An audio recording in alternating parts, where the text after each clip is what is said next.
5-6 minute के अंदर आ जाए, ताकि पहले पता चल जाती है कई बार। बीएनएस हो गया, बीएनएसएस हो जी, गया, जी। छोटे मोटे लोन लेने के लिए कोई तो सोचते हैं यार इसकी पहले तलाशी ले लो। क्रिमिनल है तो वो इस जिले में शांति से तो नहीं रहेगा। जी जी जी। या तो इसको जिला छोड़ना पड़ेगा या अपराध छोड़ना पड़ेगा। अगर ये दोनों नहीं छोड़ेंगे तो फिर पुलिस नहीं छोड़ेगी। मेजरली 3 कैटेगरीज के होते हैं। एक जो ड्रग्स बनाते हैं, जी। एक जो पेडलर्स होते हैं जो इधर उधर सप्लाई करने जाते हैं, और जी। तीसरा जो कंज्यूम करते हैं। नमस्कार दोस्तों, आप सुन रहे हैं आपका अपना रेडियो स्टेशन रेडियो 9 और मैं हूं आपका रेडियो मित्र। दोस्तों, आज का दिन सिर्फ एक तारीख नहीं बल्कि गौरव, साहस और सेवा का प्रतीक है, क्योंकि आज हम मना रहे हैं राजस्थान पुलिस डे। 16 अप्रैल 1949 का वो ऐतिहासिक दिन है जब राजस्थान की अलग अलग रियासतों की पुलिस को एकजुट करके एक सशक्त और संगठित पुलिस बल का गठन किया गया। दोस्तों, आज के इस खास अवसर पर हमारे साथ जुड़े हैं जिले के सम्माननीय पुलिस अधीक्षक बी आदित्य जी, जिनके नेतृत्व और कार्यशैली जिले की पुलिस व्यवस्था को एक नई दिशा दे रही है। तो श्रोताओं, कार्यक्रम शुरू करते हैं। हमारे साथ मौजूद है प्रतापगढ़ पुलिस अधीक्षक माननीय बी आदित्य जी। सर, सबसे पहले ट्रैफिक से बहुत सारे श्रोताओं ने सवाल भेजे हैं।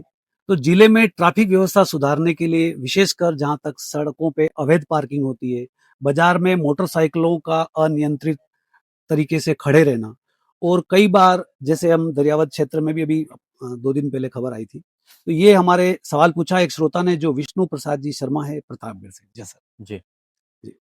जी। ट्रैफिक व्यवस्था ऐसी चीज है जो पब्लिक को दिखती है हर दिन, और जो लोगों को प्रभावित करती है हर दिन, क्योंकि उनका जाना आना होता रहता है। तो पिछले कुछ महीनों से ट्रैफिक व्यवस्था को सुधारने के लिए हमने कुछ कदम उठाए, जैसे कि नो पार्किंग जोन्स कुछ जगहों पे हमने घोषित की है, और वहां पे अगर गाड़ियों की पार्किंग होती है तो उनको सीज करने की प्रक्रिया भी की जा रही है। इसके साथ साथ जो ट्रैफिक पुलिस है वो सिर्फ और सिर्फ एनफोर्समेंट यानी चालान करने के काम पे ही नहीं, बल्कि जब भी कंजेशन होता है उसको क्लियर करने के लिए भी उनको अलग से आदमी दे रखी है जो इसी काम में लगे हुए हैं। और हमने एक बार ये भी प्रयास किया था कि नो ट्रैफिक वायलेशन जोन, मतलब हम 200-300 मीटर का एक पूरे जिले में कहीं पे भी एक स्ट्रेच चूज करेंगे और पहले ही लोगों को अवगत कराएंगे कि इस दिन से लेके इस दिन तक अगर इस रोड पे अगर कोई ट्रैफिक वायलेशन होगा तो जरूर से जरूर चालान भी होगा और गाड़ी जब्त भी होगी। तो ट्रैफिक व्यवस्था सुधारने के लिए हमें एनफोर्समेंट के साथ साथ अवेयरनेस भी जरूरी है, और उसी के साथ आमजन जो है उनको जिम्मेदारी लेनी भी आवश्यकता है। क्योंकि पुलिस कितने भी एनफोर्समेंट कर ले, अगर कोई आम नागरिक सोचता है कि मैं हेलमेट, कुछ भी हो जाए मैं हेलमेट नहीं पहनूंगा, तो उसकी वजह से उनका एक्सीडेंट होने का संभावना भी ज्यादा होता है। तो जी एक बैलेंस की जरूरी है, जी जी। पुलिस पब्लिक की, इसमें तभी इसमें हम सक्सेस हासिल कर पाएंगे। जी जी। उसमें आम नागरिकों की भूमिका क्या देखते हैं सर? जो आम आम जो आदमी है, जी जो उसके लिए पुलिस की तरफ से कुछ अवेयरनेस कार्यक्रम चला रहे हैं? जी जी। हम समय समय पर अलग अलग समाज के जो अलग अलग सेक्शन है, जैसे स्कूल के बच्चे हो गए या गवर्नमेंट ऑफिशियल्स हो जी गए या किसी भी प्रोफेशन में जो लोग हैं, उनके कॉलेजेस में जाके, ऑफिसेस में जाके उनको अवगत कराते रहते हैं कि ट्रैफिक नियमों का पालना क्यों जरूरी है। जी जी जी और हमारे पुलिस हेडक्वार्टर से जो ट्रैफिक के ऊपर वीडियोस बनती है जी उसका भी हमारे सोशल मीडिया हैंडल्स पे शेयर करते हैं, और लोगों को भी वो दिखाते हैं ताकि उनमें भी अवेयरनेस बढ़े, ताकि एनफोर्समेंट भी पुलिस का जो होता है उसको सपोर्ट मिलते रहे। जी सर, धन्यवाद। तो ये विष्णु प्रसाद जी शर्मा प्रतापगढ़ से थे, इनका सवाल का जवाब सर ने दिया। एक हमारे नरेंद्र कुमार जी पांडे जो मलारगढ़ से हैं, कई बार थाना के पास ही कोई घटना हो जाती है, कई बार पुलिस को जानकारी नहीं मिलती है और कई बार पुलिस पर ऐसे आरोप भी लगते हैं कि पुलिस थाने के पास में ऐसी घटना हो गई और पुलिस देर से पहुंची है। तो ऐसी परिस्थिति में क्या होता है? जनरली समाज में और जनता में ये भ्रमित सवाल जाते हैं कई बार। जी जी जी। जैसे कि कहीं पे कोई घटना हो गई है तो वो सूचना या तो थाने के लैंडलाइन नंबर पे आती है जी या कंट्रोल रूम पे आती है या एसएचओ से लेके किसी भी ऑफिसर या अधिकारी के पास कभी-कभी सूचना मेरे पास भी सीधा आ जाती है। जी जी जी तो जैसे ही सूचना मिलती है, थाने से या आसपास जो चौकी है वहाँ से टीम रवाना हो जाती है जी और जब टीम रवाना होती है उस समय हमारा जो रोज़नामचा है, जी उसमें रपट डलती है। जी जी तो अगर घटना होने के बहुत देर बाद अगर पुलिस नहीं पहुँचती है, हम्म, तो उसके बारे में शिकायत उच्च अधिकारियों को आमजन कर सकते हैं, ताकि हमारा जो अकाउंटेबिलिटी मैकेनिज़्म है, वो भी थोड़ा स्ट्रेंथन हो। जी बट ज़्यादातर हम ये प्रयास करते हैं क्योंकि अभी 112 जो हमारी गाड़ी है, जी इसका हमारे ज़िले में एवरेज रिस्पॉन्स टाइम जो है, वो 11-12 मिनट के आसपास है, जी जो जी कि कंपेयर अगर आप पूरे स्टेट का कंपेयर करेंगे तो डिसेंट इनफ है। तो उसको हम और कम करने की कोशिश कर रहे हैं जिसमें 5-6 मिनट के अंदर आ जाए ताकि आमजन को ये एहसास हो कि पुलिस तुरंत ही मौके पे पहुँचती है। जी सर, धन्यवाद। आशा है पांडे जी आपको आपका जवाब मिल गया होगा। एक अगले श्रोता और हैं अविनाश जी चौहान जो भुआसिया के हैं। जिले में कई बार ऐसे घटनाएं भी आ जाती है या पुलिस को पहले पता चल जाती है कई बार, और पुलिस उसको मौके पे जाके पहले ही रोक देती है। हम कई बार अखबार में पढ़ते हैं कि पुलिस को पहले ये गई और इन्होंने उस काम को निष्काम कर दिया। हम लोग न्यूज और मीडिया रिपोर्ट्स के बारे में भी सुनते हैं। तो क्या पुलिस विभाग को कुछ ऐसे पहले से अंदेशा हो जाता है या फिर क्या ऐसा कुछ विभाग अलग से काम करता है? जी हर जिला पुलिस में एक विभाग है जी जो आसूचना तंत्र जी माना जी जाता है। जी तो हर थाने में हमारे आसूचना अधिकारी भी होते हैं जो समय-समय पर सूचना इकट्ठा करते रहते हैं पूरे उनके थाना क्षेत्र में क्या-क्या हो रहा है। हम्म। तो हम हमारा प्रयास हमेशा यही रहता है और जिला स्तर पे भी एक डिस्ट्रिक्ट स्पेशल ब्रांच बनी हुई है डीएसबी सेल। जी वो भी इसी काम में लगते हैं कि कहीं पे भी कोई भी घटना होने की संभावना है, हम्म। वो सूचना एसपी को बताना जी जी और प्रिवेंटिव एक्शन लेके उसको नाकाम करने की पूरी प्रयास हम करते हैं। जी और ज़्यादातर ऐसे अपराध जो उसी स्टेज पे रुक जाते हैं और अपराध नहीं बनते, ऐसी भी बहुत सारी घटनाएँ हैं जो मीडिया में या आमजन के सामने आती नहीं है। जी, धन्यवाद। तो आपको अविनाश जी आपका जवाब मिल गया होगा। एक राधा कुंवर वरमंडल से सवाल पूछ रही है कि बहुत सारे ऐसे कानूनों में बदलाव हो गया है और आम आदमी जो वकील तो समझते हैं कानूनों को, लेकिन आम नागरिक नहीं समझते। तो उन नए कानूनों के प्रावधान में कुछ अगर आप बता पाएँ तो? जी, जो अभी बीएनएस हो गया, बीएनएसएस हो जी, गया, जी, जी। अभी इसमें से बहुत सारे ऐसे नए सेक्शन इंट्रोड्यूस किए गए, जिससे ना केवल एनफोर्समेंट एजेंसीज़ को बट आम जन को भी बहुत बेनिफिट मिलेगा। जी, कुछ धाराओं के बारे में मैं बताना चाहता हूँ कि 111, 112 जो धारा है, ये ऑर्गेनाइज्ड क्राइम जो होती है, संगठित अपराध, इसको टैकल करने के लिए इंट्रोड्यूस किया गया है। जी, तो 111 तो इतना गंभीर जी। धारा है कि बहुत टाइम तक लोगों को बेल भी नहीं मिलती उसमें। अच्छा, अच्छा। और 112 जो है, हुँ, वो पेटी ऑर्गेनाइज्ड ऑफेंसेस के लिए जो छोटे संगठित अपराध होते हैं। ओके। तो ऐसा एक गिरोह जैसा बना के जो अपराध करते हैं, पहले इनको एक गिरोह मानने के लिए इतना लीगल स्ट्रेंथ नहीं था, बट इन धाराओं से हम एक गैंग को टारगेट कर सकते हैं, उनके गैंग मेंबर्स को टारगेट कर सकते हैं ताकि ऑर्गेनाइज्ड तरीके से जो क्राइम हो रहा है, उसको हमेशा के लिए खत्म कर सकते हैं। जी, जी। और एक और धारा है 107 बीएनएसएस, जी, जो अपराध के माध्यम से संपत्ति अर्जित करते हैं, जी। उसको अटैच करने के लिए 107 का धारा भी दे रखा है। तो अनुसंधान अधिकारी अगर मानता है कि ये संपत्ति अपराधी ने अपराध करके कमाया हो, तो उसको अटैच करने की प्रावधान भी दे रखी है।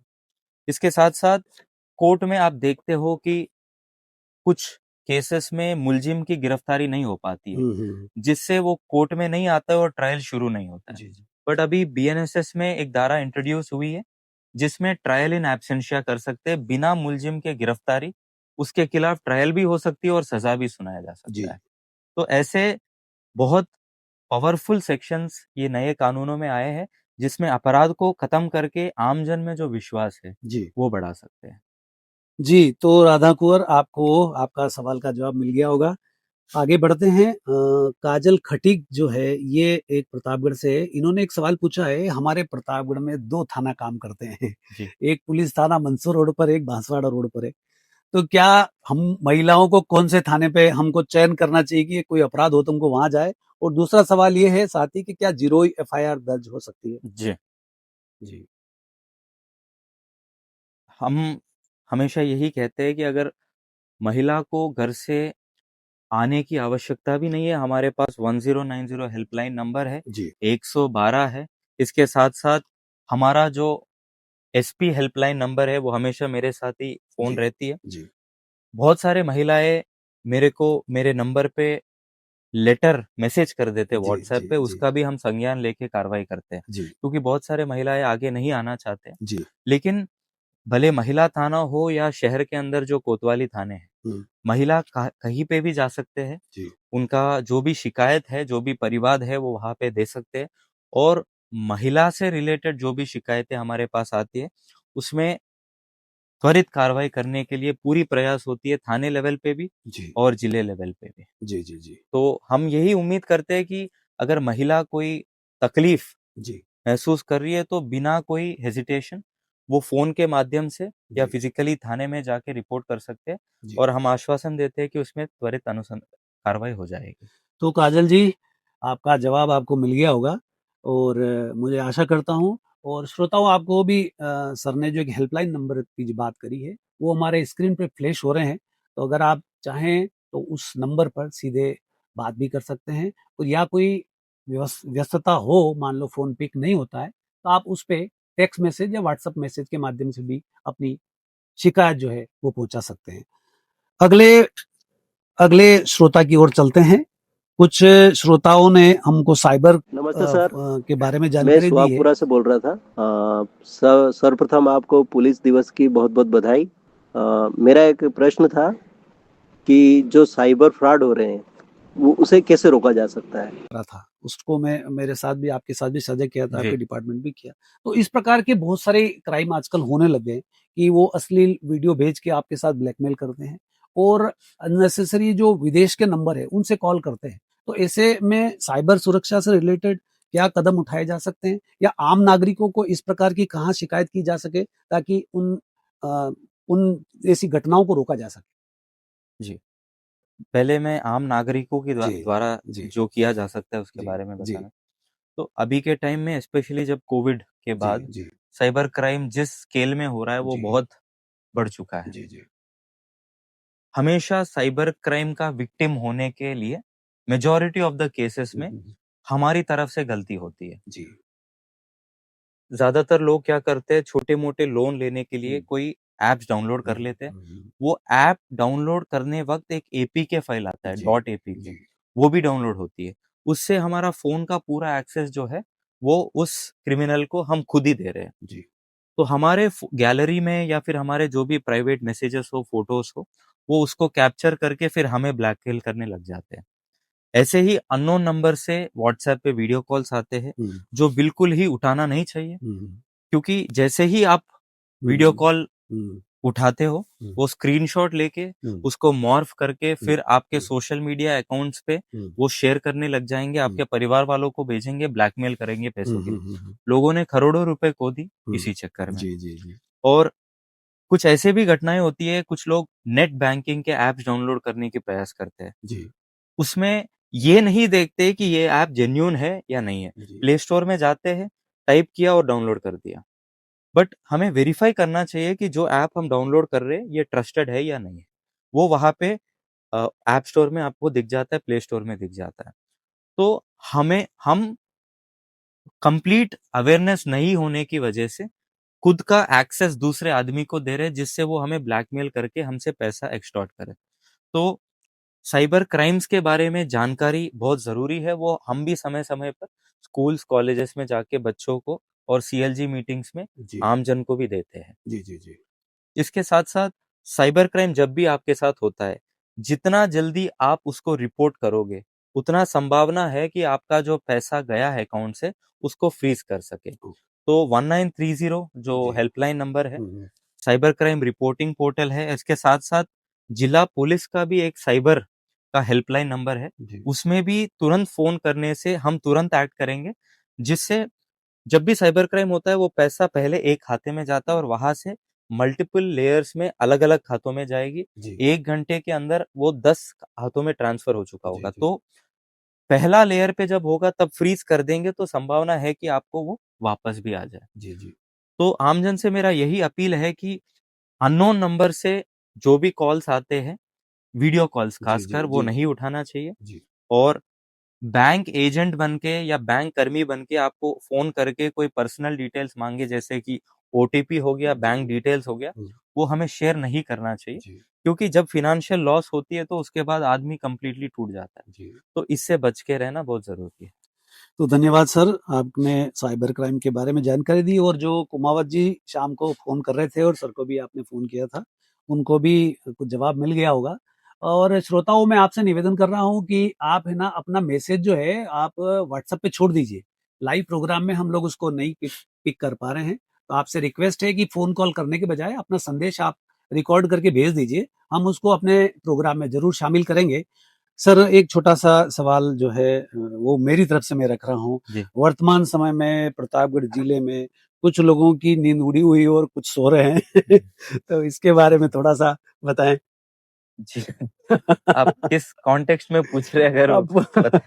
अब कुछ जो सामान्य जो अच्छे लोग हैं हमारे प्रतापगढ़, कई बार क्या होता था सर प्रतापगढ़ में जनरल मैं जाता था कहीं प्रतापगढ़ से बाहर जी। और जब हम ट्रैवल्स से उतरते थे, चाहे वो जोधपुर जाते हैं, हम कहीं जाते हैं, तो प्रतापगढ़ अगर किसी ने सुन लिया, तो सोचते यार इसकी पहले तलाशी ले लो। तो ये छवि तो थी, वो पिछले कुछ दिनों से थोड़ी कम नज़र आ रही है। जी। जी। जी, जैसे आपको पता ही है कि जी, हम पूरा ये प्रयास कर रहे हैं कि यहाँ पे प्रतापगढ़ जिला जो ड्रग्स के लिए बदनाम हुआ था, जी। वो दाग हट जाए प्रतापगढ़ से। और उसके लिए हर तरह की प्रयास हम कर रहे हैं। और हमारा तो मोटिव क्लियर है कि कोई आपराधिक प्रकृति का आदमी है, क्रिमिनल है, तो वो इस जिले में शांति से तो नहीं रहेगा। जी, जी, जी। या तो इसको जिला छोड़ना पड़ेगा या अपराध छोड़ना पड़ेगा। अगर ये दोनों नहीं छोड़ेंगे तो फिर पुलिस नहीं छोड़ेगी।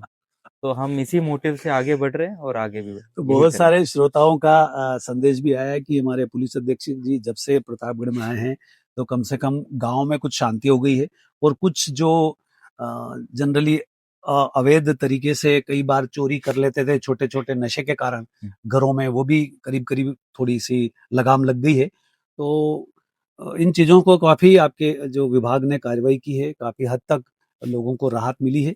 अब थोड़ा हम युवा और समाज की तरफ चलते हैं और युवाओं को नशे जो वर्तमान परिस्थिति में आपने देखा होगा, आप तो आपने कार्रवाई हो ही रही इतनी बड़ी लेवल पे। नशे का कारोबार बहुत तरीके से चल रहा है और खासकर युवा लोग जो इसमें 2 तरीके से इन्वॉल्व हो रहे हैं। नशा तो कर भी रहे हैं और दूसरा इस धंधे में भी कई लिप्त हो रहे हैं, तो कई बार उनकी ज़िंदगी और उनका करियर भी खराब हो जाता है सर। हुँ। जी। जी, जैसे आप अगर नशे में जो इन्वॉल्व्ड जो लोग हैं, अगर जी, उसको देखेंगे तो ज़्यादा मेजरली 3 कैटेगरीज़ के होते जी, हैं। जी, एक जो ड्रग्स बनाते हैं, जी, एक जो पेडलर्स होते हैं जो इधर-उधर सप्लाई करने जी, जाते हैं, और जी। तीसरा जो कंज़्यूम करते हैं। हुँ। मोटा-मोटा सा 3 कैटेगरी जी, होते जी, हैं। इन कैटेगरीज़ में सबसे ज़्यादा रिस्क जो है, जी। वो होता है पेडलर्स का हुँ, हुँ। और कंज़्यूमर्स का। जी, कम रिस्क होता है जो मैन्युफैक्चर करते हैं, जो ड्रग्स बनाते हैं। जी, जी, बट 99% जो ये ड्रग्स बना के बेच के जो पैसा आता है, वो जो सबसे कम रिस्क वाला आदमी है, जी, वही रखता है। जी, तो इसीलिए हमें वो जो मेन आदमी जो है, जो इसको चला रहा है, जी, वहाँ तक पहुँचना पुलिस के लिए ज़रूरी है, वरना मैन्युफैक्चरिंग करने वाला वही आदमी रहेगा, बट जी, जी, पेडलर्स और कंज्यूमर्स दूसरे लोग हो सकते हैं। जी, और उनका बैकग्राउंड भी बहुत पुअर बैकग्राउंड होता है, जिससे पैसा कमाने के चक्कर में उसमें आ जाते हैं। जी, जी, बट जी, ड्रग्स का जो इश्यू है, ये पूरे समाज को, एक जनरेशन को खत्म कर सकता है। जी, हमने दूसरे स्टेट्स में जी, भी जी, जी, देखे हैं। जी, जी, जी सर। तो इसको पूरा जो सप्लाई चेन है, जी, उसको खत्म करने की आवश्यकता है। और ये सिर्फ़ और सिर्फ़ पुलिस एनफोर्समेंट के थ्रू नहीं होगा, जी, क्योंकि ड्रग्स जो है, ये सिर्फ़ और सिर्फ़ क्रिमिनल इश्यू नहीं है। जी। ये एक सोशल इश्यू है, सोसाइटल इश्यू है। हुँ, हुँ, हुँ। तो इसको एनफोर्समेंट के साथ-साथ अवेयरनेस और एजुकेशन के थ्रू भी इसको खत्म किया जा सकता है, जिसके लिए हम हर जगह पे जागरूकता अभियान चलाते हैं, लोगों को अवगत कराते हैं कि इसके साइड इफ़ेक्ट्स क्या है, हुँ, हुँ, हुँ। इसका समाज पे क्या असर हो सकता है। तो जी। इसी दिशा में हम भी काम कर रहे हैं। तो कई बार ऐसा देखने में आया सर जनरली हम हमारा कार्यक्रम ये हमारे जेल में भी सुन रहे हैं। जी, जी। तो बहुत सारे जेल में ऐसे लोग भी देखे हैं जो आपने जो जैसे फरमाया कि कुछ जो बीच के लोग रहते हैं, कई बार ऐसी परिस्थिति में फंस जाते हैं। हमारे यहाँ एक ऐसा ही एक केस था, हमारे यहाँ चौकीदारी करता था बंदा, उसका बच्चा इसी चक्कर में फंस गया, वो आज भी उसकी जमानत नहीं हो पाई है। हम्म। तो ऐसे में जो आम लोग हैं, जो पेरेंट्स है, उनके लिए क्या संदेश है कि बच्चों के ऊपर कैसे थोड़ा सा ध्यान रखें कि वो गलत दिशा में न जाए? जी, जैसे आपको पता है ये सोसाइटी का जो स्ट्रक्चर है जी वो जी। ऐसा ही बना है कि बच्चा अगर गलत रास्ते में जा रहा है, हम्म, उसको पहले घर पे टीक किया जा जी सकता जी है। जी अगर घर पे नहीं होता है तो स्कूल या कॉलेज जहाँ पे ये पढ़ रहा है, जी। वहाँ पे भी मौका है ठीक करने का। हम्म। अगर ये दोनों से नहीं होता है, जी तो जब सोसाइटी में ये एक्सपोज़ होता है, तो पुलिस तो कार्रवाई करेगी ही करेगी। जी। तो पेरेंट्स से या फिर जो भी टीचर्स हैं, इनसे मेरा यही आज्ञा रहेगा कि अगर आपको लगता है कि बच्चा गलत रास्ता पे जा रहा है, हम्म। उसको उसी समय बताना आवश्यक है कि ये गलत है। हम्म। आजकल के पेरेंट्स मैं देखता भी हूँ कि अगर बच्चा गलत करता है, फिर भी उसको नहीं बोलते कि ये गलत है। जी जी जी। तो क्या सही है, क्या गलत है, छोटे उम्र से अगर बच्चों को समझाने लग जाए, तब तो वो भी समझ जाएँगे कि ये गलत रास्ता है और सही करने के लिए कोशिश करेंगे, वरना एनफोर्समेंट एजेंसीज़ जो है, जी उसके जाल में फँस जाएँगे। जी जी जी। धन्यवाद सर, बहुत अच्छा जवाब मेरे को समझा कि श्रोताओं को ये मिल गया होगा जानकारी। श्रोताओं, मैं आपसे भी गुजारिश करता हूँ, कई बार आपको भी पता चल जाता है घर में कि बच्चा कहाँ जा रहा है, कितने बजे आ रहा है, किन लोगों से बातचीत कर रहा है। तो आप कम से कम इन चीज़ों को थोड़ा-सा मॉनिटरिंग करिए। अगर आपको लगता है कि बच्चों की आवश्यकताएँ जो है वो ज़्यादा होने लग गई है या इधर-उधर से पैसे आने लग गए हैं, तो कम से कम आप उनको ये सवाल जवाब भी करें, और थोड़ा-सा लगे आपको कि कुछ है तो आप ज़रा, अगर ऐसा कुछ होता है तो आप ज़रूर बच्चों को समझाएँ और अच्छी राह पकड़ सके, कुछ रोज़गार कर सके उसके लिए। सर, एक छोटा-सा काम और हुआ होगा मेरे ख़्याल से कि जी। खेल और सामाजिक गतिविधियाँ बढ़ाने के लिए क्या पुलिस का काम तो समझ में आ गया है कि बहुत सारी चीज़ें कर रही है पुलिस समाज में सुरक्षा से रिलेटेड। लेकिन मैं सामाजिक गतिविधियाँ की बात करना चाहता हूँ, खेल की बात करना चाहता हूँ। इनको बढ़ाने के लिए क्या पुलिस की कुछ भूमिका होती है? जी, जी, जैसे अ, हमारे आईजी उदयपुर रेंज सर ने एक नवाचार शुरू किया, जी, जिसका नाम है यूथ सीएलजी। जी, जी। सीएलजी मेंबर्स तो अच्छा, अच्छा। पहले से थे। अच्छा। यूथ सीएलजी का एक सर ने नवाचार किया, जिसमें 18 से 30 साल के बीच जी, के जो लड़के-लड़कियां हैं, जी, जी। ये यूथ सीएलजी मेंबर बन सकते हैं और इनको अच्छा। सिर्फ और सिर्फ पुलिस ड्यूटीज में काम में भी लेते हैं, ओहो! पुलिस का मदद करते हैं। इसके साथ-साथ हमने अभी खेल प्रतियोगिता भी करवाया है यूथ जी, सीएलजी जी, मेंबर्स का, जी। जिससे पुलिस के साथ उनका जो समन्वय है, हुँ, हुँ। वो बेहतर हो। जी। और यही उम्र है जिसमें बच्चे गलत रास्ते पकड़ने का संभावना ज़्यादा होती है। जी, जी। तो पुलिस से एक समन्वय बना के इनको हम सही रास्ते पे हुँ, हुँ। प्यार से लाते हैं हुँ, हुँ, हुँ। और पुलिस को देख के उनको भी ये लगता है कि पुलिस जिस पे काम कर रही है, हुँ, हुँ। वो गैर कानूनी है, जी। तो इस दिशा में तो नहीं जाए। अच्छा, अच्छा। तो श्रोताओं, आपने सुने हैं बहुत सारे सवाल, और बहुत सारे श्रोताओं के जवाब भी जवाब से संतुष्ट हुए होंगे। ग्रामीण क्षेत्र से थोड़े कुछ सवाल लेना चाहूँगा सर। जी। जनरली आपसी झगड़े बहुत हो जाते हैं गाँव में, छोटी-छोटी बातों को लेकर। तो क्या पुलिस उनको सुलझाने में मदद करती है या सीधे एफआईआर दर्ज हो जाती है, ऐसा उन झगड़ों को? जी, जैसे आप सही बता रहे हैं, ग्रामीण इलाकों में बहुत सारी चीज़ें ऐसी होती है जो सामने आती नहीं जी, है। जी, तो जब सूचना मिलती है, थाने का टीम वहाँ पे जी। पहुँचती है और ज़्यादातर केसेस में अ, जो दोनों पक्ष हैं, वो खुद ही पुलिस को रिक्वेस्ट करते हैं कि जी, हम आपस में समझा लेंगे, जी, जी। इसमें लीगल एक्शन हम नहीं चाहते हैं। अच्छा, अच्छा। तो कभी-कभी हम भी उनको टाइम देते हैं, अगर जी, वो जी। खुद टाइम माँग रहे हैं तो। जी, जी, जी। वरना अगर कोई गंभीर अपराध होता है, हुँ, हुँ। उसमें तो हम तुरंत एफआईआर दर्ज करके आगे की जो कार्रवाई है वो करते हैं। हुँ। इसके साथ-साथ प्रिवेंटिव एक्शन भी लेते हैं, अच्छा। ताकि वो झगड़ा जो चल रही है वो और जी। बड़ा नहीं हो। हुँ, हुँ। और इसमें एक और चीज़ का मैं हवाला देना चाहता हूँ कि प्रतापगढ़ जिले में स्पेशली जो ग्रामीण क्षेत्र है, हर गाँव में पुलिस नहीं पहुँच सकती है। कभी-कभी जी, टेक्निकल इश्यूज़ भी है, जी, प्रैक्टिकल इश्यूज़ है। तो हमने एक नवाचार शुरू किया जिसका नाम है पुलिस एक्सप्रेस। जी, तो हमने एक गाड़ी में ही पूरा वीसी सेटअप कर दिया जी, जी, और ग्रामीण क्षेत्रों में इस गाड़ी को हम बेचते हैं जी। और गाँव बैठे-बैठे जो ग्रामवासी है हुँ। वो मेरे साथ सीधा अच्छा। वीसी के माध्यम से संवाद कर सकते हैं। तो उनके जो भी समस्याएँ हैं, हुँ, हुँ, इश्यूज़ हैं, हुँ। वो सीधा मेरे नॉलेज में आ जाते हैं अच्छा। और संबंधित थानाधिकारी या वृत्ताधिकारी को हम निर्देशित करते हैं कि उसमें किस तरह की कार्रवाई हो। तो जी, जी। तो इससे आम जन में भी पुलिस के प्रति जो विश्वास है जी वो सर। बढ़ता है। तो सर ये पुलिस एक्सप्रेस जो है इसका कोई कैलेंडर डिसाइड है या ये मतलब जन जागरूकता कैसे चलती पता चलती है लोगों को कि आज साहब का कार्यक्रम इस गांव में है, ऐसा कुछ बता जी, पाए श्रोताओं को? हमारे सोशल मीडिया हैंडल्स जो है जी। उस पे हम 1-2 दिन पहले ही अच्छा। डाल देते हैं कि इस गाँव में इस टाइम को हमारी गाड़ी वहाँ पे रहेगी, जी। और हमारा बीट कांस्टेबल जो है उस गाँव का, जी, जी। वो 1 दिन पहले ही जाके लोगों को हुँ। पाबंद कर देता है कि ऐसा प्रोग्राम कल होने वाला है, जो भी आपकी समस्या है, जी। वो हमारे साथ शेयर कर सकते हैं। और ये पुलिस एक्सप्रेस का अभी तक हमने 10 ग्राम पंचायत कवर किए, करीब 28,000 लोगों को हमने रीच ओह! किया है, बहुत बड़ी बात। और 100 से अधिक जो लोगों के परिवाद है, इश्यू है, वेरी गुड। उसको समाधान किया है। जी। तो ये आगे भी जारी रहेगी, और हमारा प्रयास यही रहेगा कि पूरे जिले में जो भी ग्राम क्षेत्र है वहाँ तक हम पहुँचे। जी, जी। धन्यवाद सर। तो श्रोताओं पुलिस एक्सप्रेस कभी आपके गाँव में आस-पास आए तो अपने सवाल और जवाब सवाल तैयार रखिए, तो सर सीधे आप पुलिस अधीक्षक महोदय से पूछ सकें।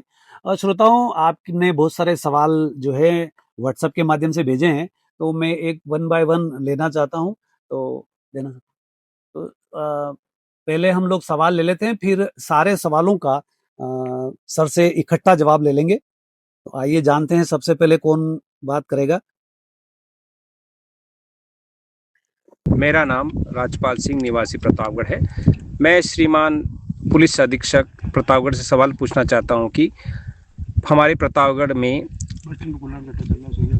पुलिस विभाग online fraud, OTP, bank call, UPI धोखाधड़ी के मामले को रोकने के लिए पुलिस क्या जागरूकता अभियान चला रही है, और आम लोग खुद को इससे कैसे सुरक्षित रख सकते हैं, आप सर बताएं। मेरा नाम करण शर्मा है, मैं रजौरा रहता हूँ। सर मेरा आपसे एक प्रश्न है कि जैसे हमारे फोन में एक लिंक आ जाती है, उससे टैप करते ही हमारे फोन में से या तो पैसे निकल जाते हैं या कुछ हमारे साथ धोखाधड़ी हो जाती है, उसके लिए आगे क्या कदम उठाएं?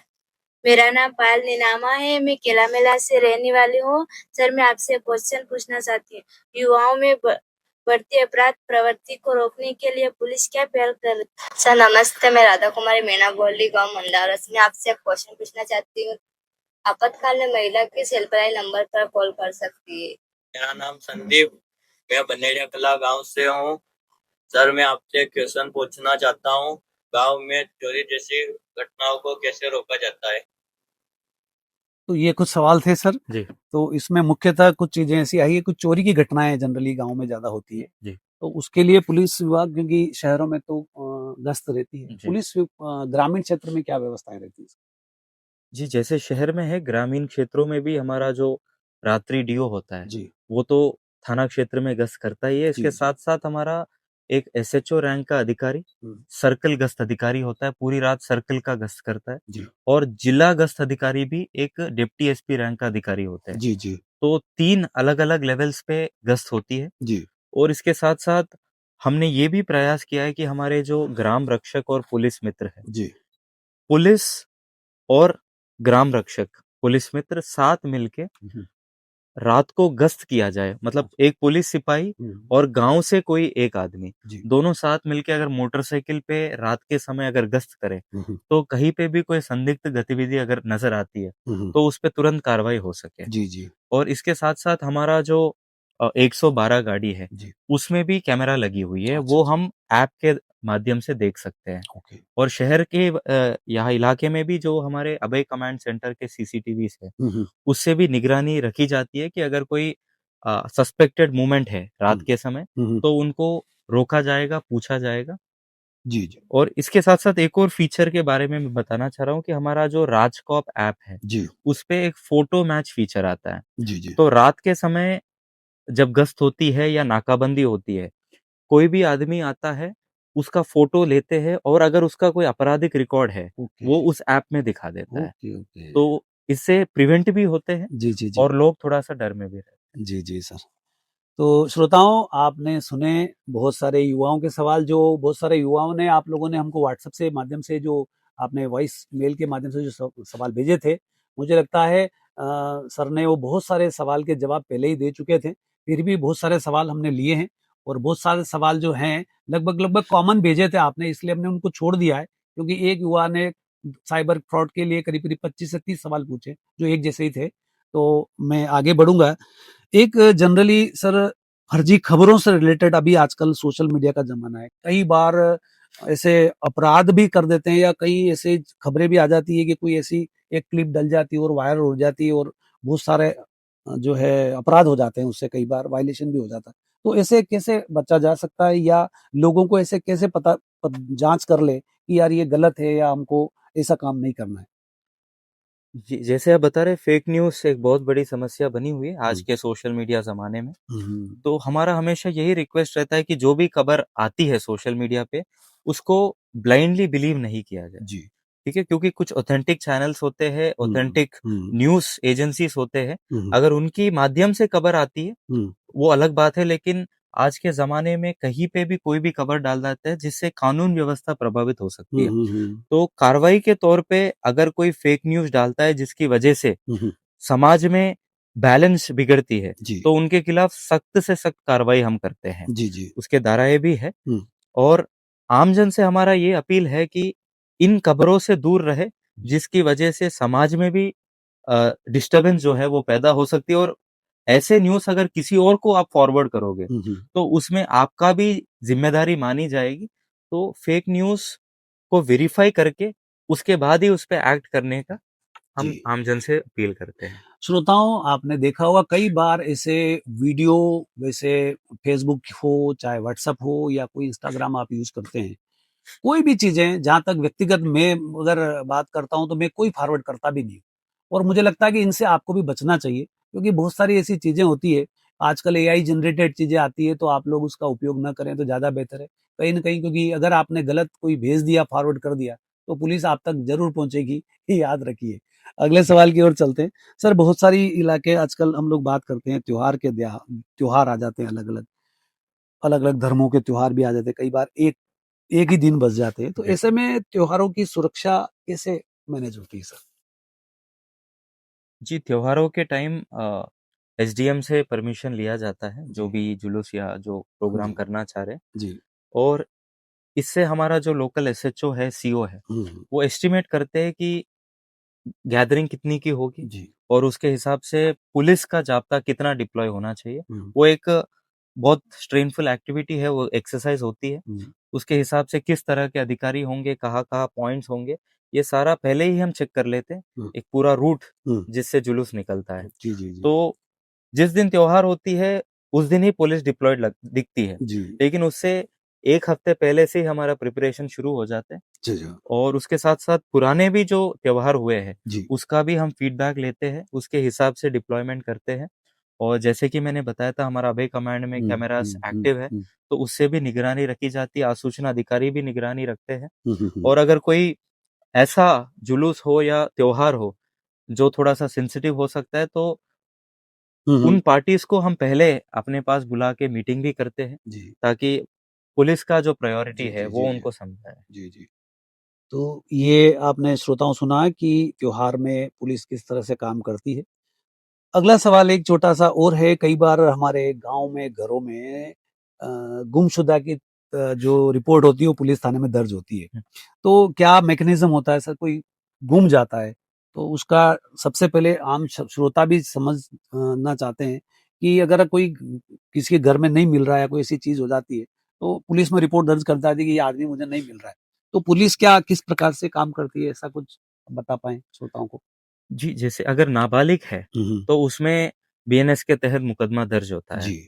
और अगर नाबालिग है, तो उसमें मिसिंग नहीं होती है, हुँ, वो हुँ। किडनैपिंग ही मानी जाती है। जी, जी। अगर 18 से ऊपर है, हुँ, तब तो उसमें मिसिंग पर्सन रिपोर्ट दर्ज होती है थाने पे हुँ, और वो एक इन्वेस्टिगेटिंग ऑफिसर को असाइन होता है और वो प्रयास करते हैं, हुँ। टेक्निकल उनका जो एनालिसिस करके जी। उनको वापस लाने के लिए। जी, जी। और बहुत सारे केसेस में हमने ये देखा है कि अ, स्पेशली महिलाएँ हुँ, हुँ। जो 18 से ऊपर है, वो जो चले जाते हैं, जी, वो शादी करके वापस आते हैं जी। और वो अपने लोकल थाना जो है हुँ, वहाँ हुँ। जाना नहीं चाहते हैं। हुँ, हुँ। तो हम आईओज़ को भी एसपी ऑफ़िस में बुला के उनका बयान करवाते हैं। जी। तो ये चीज़ सिर्फ़ पुलिस का ही काम नहीं है, परिवार का भी काम है कि अगर ऐसी कोई बात सामने आती है, हुँ, तो ये संबंधित जो ऑर्गनाइज़ेशन है जी। या एजेंसी है, उनको अवगत कराएँ ताकि उनकी समय पे काउंसलिंग भी हो जाए, ताकि ये समस्या से वो भी ना गुज़रे। नहीं, कई बार ऐसे पेरेंट्स होते हैं, अभी बीच में भी 2-4 हमने केस भी देखे। कई बार 18 साल की लड़की है और वो चली जाती है किसी के साथ, जी। और परिस्थिति में ऐसा कहीं सुनने में आया कि पेरेंट्स की सहमति की जरूरत होती है, तो ऐसा कुछ प्रावधान है? जी, वैसे सुप्रीम कोर्ट के हाँ गाइडलाइंस है जी कि, और जैसे हमारे कॉन्स्टिट्यूशन में है राइट टू लाइफ जी एंड जी पर्सनल जी लिबर्टी। जी अभी लीगल और सोसाइटल जी दोनों हमको अलग-अलग नजरिए से देखना चाहिए। अगर जी जी 18 साल की लड़का हो, लड़की हो, जी मेजर है। जी और 18 साल की महिला जब शादी करती है, जी उसके कंसेंट से, जी तो उसका तो वैल्यू होता है। जी जी जी। तो श्रोताओं, आपने सुना, हमारे साथ मौजूद हैं बी आदित्य सर, जो हमारे श्रोताओं के सवाल और जवाब के जो कार्यक्रम चल रहा है। आगे बढ़ते हैं, अब थोड़ा सा कार्यक्रम के लास्ट फेज में हम लोग आ गए हैं। एक सर, अंतिम दौर में चलते हैं, अब थोड़ी पुलिस की और आपकी बात करते हैं। पब्लिक की बहुत बात हो गई है। पुलिस कर्मियों के तनाव के लिए मैं कैसे मैनेज किया जाता है? इतना टेंशन में 8 घंटे 10 घंटे की ड्यूटी होती है, और आप लोग भी 24 घंटे, मतलब रात को 4 बजे भी फोन करते तो उठ जाते, तो ऐसे मानसिक तनाव कई बार हो जाता है, तो उसके लिए कुछ विभाग की तरफ से या पुलिस कर्मचारियों को कुछ विशेष प्रोग्राम आयोजित कराए जाते हैं? खेल है या कोई योगा है या कुछ इस प्रकार की एक्सरसाइज होती है? जी, जैसे आप कह रहे थे कि पुलिस की नौकरी 8-10 घंटे, बट ये मैं नहीं मानता हूँ, क्योंकि 10 घंटे ड्यूटी करके कोई आदमी आता है जी और उसी समय अगर कोई लॉ एंड ऑर्डर हो जाए, जी तो वो आदमी और 10 घंटे भी काम कर जी लेता है। जी जी तो ये सही बात है कि पुलिस का फिजिकल और मेंटल स्ट्रेस बहुत ज़्यादा होती है। जी और काम करते-करते जो मेरा पर्सनल ऑब्जर्वेशन है, वो ये है कि बॉडी उससे इम्यून हो जाती जी है। जी मतलब जी माइंडसेट ऐसा हो जाती है कि कभी भी फ़ोन आ सकता है, कभी भी जाना पड़ सकता है। जी तो इसके लिए हम कभी-कभी योगा सेशंस भी रखते हैं, जी और कभी-कभी हमारे छोटे-मोटे गैदरिंग्स भी होते हैं, जिसमें एक-दूसरे से बात करते हैं। जी और आज तो हमारा पुलिस दिवस भी है, जी। तो आज भी हमने एक सांस्कृतिक कार्यक्रम भी कर रहे हैं पुलिस और अच्छा, उनके परिवारों के लिए। अरे वाह! जी तो ऐसे बीच-बीच में जब भी मौका मिलता है, जी जी और वैसे हमारा एक ऑर्डरली रूम होता है, कोई भी पुलिसकर्मी उनका जो भी समस्या है, जी प्रोफेशनल हो, पर्सनल हो, जी मेरे समक्ष आके रख सकता है, और उसमें अच्छा हमारी तरफ से जो कार्रवाई हो सकती है जी या मदद हो सकता है, जी जी जी। वो हम करते हैं। सर, प्रतापगढ़ के युवा पुलिस या किसी सेवा में जाना चाहते हैं। हमारे यहाँ प्रतापगढ़ में तो अभी तक तो कोई बड़े पदों पे तो नहीं गए हैं, लेकिन क्या हमारे यहाँ के युवा पुलिस में अगर जाना चाहे तो बेसिक चीजें क्या आवश्यक होती है युवाओं के लिए? जी, बेसिक तो डिग्री जी सबसे इम्पोर्टेंट है, जी और डिग्री के साथ-साथ मैं हमेशा यही मानता हूँ कि प्रयास हमें जो हाईएस्ट लेवल का जी नौकरी हो या फिर किसी भी गोल हो, जी बहुत ऊँचा होना चाहिए, एटलीस्ट जी बीच में कहीं न कहीं रुकेंगे। जी जी। तो जैसे आईपीएस है, अगर पुलिस में कोई आना चाहता है, आरपीएस है, जी सब इंस्पेक्टर है, हम्म। तो बट जब तैयारी करते हैं तो हमें ये तय करना चाहिए कि ये मेरा गोल है, और इसके लिए जो भी मेरी तरफ से मैं कर सकता हूँ, प्रयास कर सकता हूँ, मैं वो करूँगा। और इस प्रिपरेशन के दौरान वैसे रिसोर्सेज़ तो बहुत कुछ होते हैं, वो जी सबको पता ही है। जी बट एक चीज़ जो मुझे लगी सबसे इम्पोर्टेंट है कि मतलब हमें खुद से ऑनेस्ट होना बहुत ज़रूरी है। जी आप दरवाज़ा बंद करके अंदर बाहर माँ-बाप को ये दिखाना चाह रहे हो कि जी आप रूम में पढ़ रहे हो, जी लेकिन आप पढ़ाई नहीं कर रहे, जी। तो आप खुद से ही धोखाधड़ी है बिल्कुल वो तो। बिल्कुल सही है। तो एक तो डेडिकेशन होना चाहिए, जो भी आप गोल सेट करते हो, भले वो पुलिस की नौकरी हो, स्पोर्ट्समैन हो, सिंगर हो, डांसर हो, जो भी हो। जी गोल सेट कर लिया तो डेडिकेटेड उसकी तरफ हमें प्रयास करनी चाहिए, हम्म। और खुद से हॉनेस्ट होनी चाहिए, जी तभी जी। वो गोल अचीव कर पाएँगे। तो श्रोताओं, यदि आपको पुलिस में जाना है तो सर ने कुछ मार्गदर्शन दिए हैं, टिप्स दिए हैं, उनको जरूर फॉलो करिए। दोस्तों, आज के इस विशेष कार्यक्रम के अंत में मैं रेडियो 9 की ओर से आप सभी का हृदय से आभार व्यक्त करता हूं। सबसे पहले हम हमारे मुख्य अतिथि जिले के सम्माननीय पुलिस अधीक्षक बी आदित्य दे का विशेष धन्यवाद ज्ञापित करता हूं, जिन्होंने अपने व्यस्ततम कार्यक्रम से समय निकालकर हमारे साथ इस महत्वपूर्ण संवाद में सहभागिता की और आमजन के प्रश्नों के सरल, स्पष्ट एवं सारगर्भित उत्तर प्रदान किए। हमें पूर्ण विश्वास है कि आज की इस बातचीत के माध्यम से आप सभी श्रोताओं को पुलिस की कार्यप्रणाली, चुनौतियां और दायित्व के विषय में उपयोगी और महत्वपूर्ण जानकारियां प्राप्त हुई होगी, और आपके मन में उठने वाले अनेक प्रश्नों के समाधान भी हुए होंगे। साथ ही हम धन्यवाद देना चाहेंगे सभी श्रोताओं का, जिन्होंने अपने बहुमूल्य प्रश्न भेजकर इस कार्यक्रम को सार्थक बनाया। दोस्तों, पुलिस और जनता के बीच आपसी विश्वास और सहयोग ही एक सुरक्षित और सशक्त समाज की नींव रखता है। आइए हम सब मिलकर इस विश्वास को और मजबूत करें और कानून व्यवस्था बनाए रखने में अपना सकारात्मक योगदान दें। अंत में रेडियो 9 की पूरी टीम की ओर से राजस्थान पुलिस के सभी अधिकारियों, जवानों और उनके समर्पण, साहस और सेवा को नमन। इसी के साथ आज के इस विशेष कार्यक्रम की यहीं समाप्ति होती है। मैं हूं आपका रेडियो मित्र, आपसे अनुमति चाहता हूं। कल फिर मिलेंगे एक नए विषय, नई उम्मीद, नई ऊर्जा और नई बातचीत के साथ। तब तक बने रहिए रेडियो 9 के साथ। नमस्कार, धन्यवाद। सुनते रहिए रेडियो 9 89.6 FM।